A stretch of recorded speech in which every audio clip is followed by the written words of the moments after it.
আসসালামু আলাইকুম ওয়া রাহমাতুল্লাহি ওয়া বারাকাতুহু। বিসমিল্লাহির রহমানির রহিম। ধ্বংস, ধ্বংস, ধ্বংস কাদের জন্য? ধ্বংস বিষয়ে কোরআনের কিছু আয়াত জেনে নিন। নাম্বার ১, ধ্বংস প্রত্যেক মিথ্যাবাদী পাপাচারীর জন্য। সূরা জাসিয়া ৭ নম্বর আয়াত। নাম্বার ২, ধ্বংস তার যে মানুষের পিছনে অপবাদ রটায়। সূরা হুমাইজা ১ নম্বর আয়াত। নাম্বার ৩, ধ্বংস তার যে মানুষকে সামনে অপমানিত করে। সূরা হুমাইজা ১ নম্বর আয়াত। নাম্বার ৪, ধ্বংস তার যে সম্পদ জমা করে এবং তা গুনে গুনে রাখে। সূরা হুমাইজা ১ থেকে ২ নম্বর আয়াত। নাম্বার ৫, ধ্বংস সে সব নামাজি যারা তাদের নামাজ সম্পর্কে উদাসীন। সূরা মাউন ৪ নম্বর আয়াত। নাম্বার ৬, ধ্বংস তাদের যারা পরিমাণে কম দেয়। সূরা মুত্তাফিন ১ নম্বর আয়াত। নাম্বার ৭, ধ্বংস ওই সকল মিথ্যা রোপকারীর যারা কিয়ামতকে অস্বীকার করে। সূরা মুত্তাফিউন ১০ থেকে ১১ নম্বর আয়াত।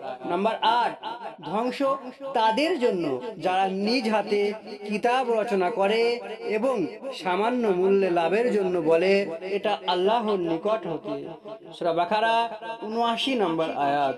নাম্বার ৯, ধ্বংস ও কঠিন শাস্তি ওই সকল কাফিরদের জন্য নির্দিষ্ট যারা পরকালের তুলনায় দুনিয়াকে অগ্রাধিকার দেয় এবং আল্লাহর পথ হতে লোকেদেরকে বাধা প্রদান করে।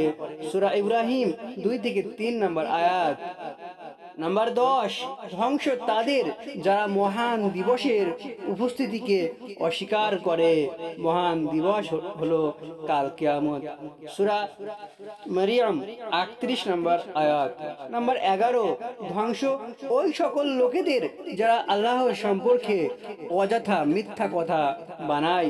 সূরা আম্বিয়া ১৮ নম্বর আয়াত।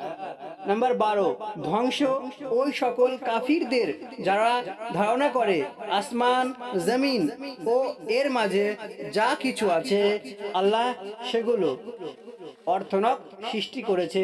সূরা সাদ ২৭ নম্বর আয়াত। নাম্বার ১৩, ধ্বংস তাদের যাদের অন্তর আল্লাহর স্মরণ হতে কঠোর হয়ে গেছে। সূরা জুমার ২২ নম্বর আয়াত। নাম্বার ১৪, ধ্বংস তাদের যারা আল্লাহর সাথে শরীক করে।